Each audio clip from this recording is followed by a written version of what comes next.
The Three Bears by Robert W. Service.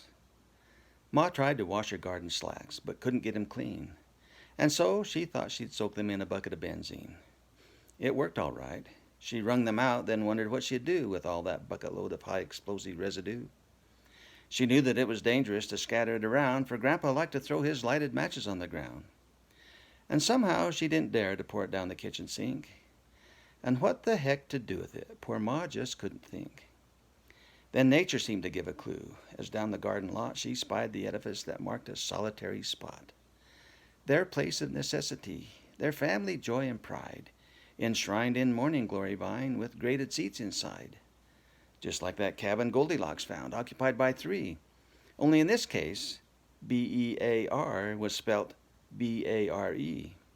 A tiny seat for Baby Bear, a medium for Ma, and a full-size section sacred to the bear grandpapa.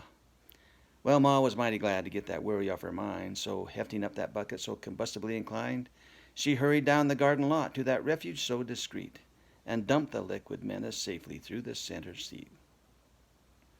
The next morning, Grandpa rose and made a hearty meal.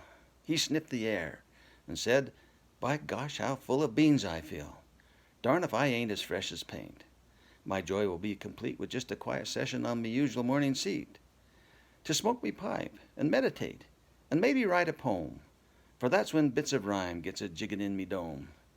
He sat down there on that seat, slicked shiny by his age, and looking like Walt Whitman, just a silver-whiskered sage.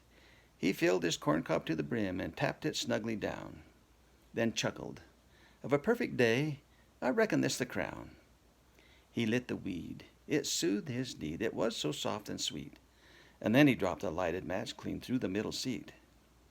His little granddaughter, Rosaline, cried from the kitchen door, "Oh, Ma, come quick, I heard a dreadful roar.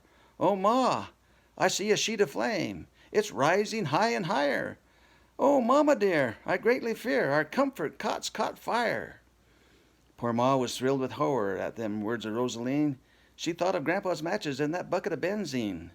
Down the garden, geared on high, she ran with all her power. For regular was Grandpa, and she knew it was his hour. Then gaspin' Rosaline, they peered into the fire. A roarin', soarin' furnace now, perchance old Grandpa's pyre. But as them twain expressed their pain, they heard a hearty cheer.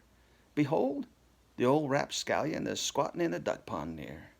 His silver whiskers singed away, a gosh almighty wreck, with half a yard of toilet seat entwined about his neck.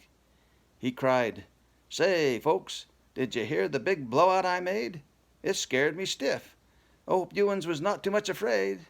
But now I best be crawlin' out of this doggone wet, for what I aim to figure out is what the heck I et." This is Humberto Reepeesnap, and that was The Three Bears by Robert W. Service.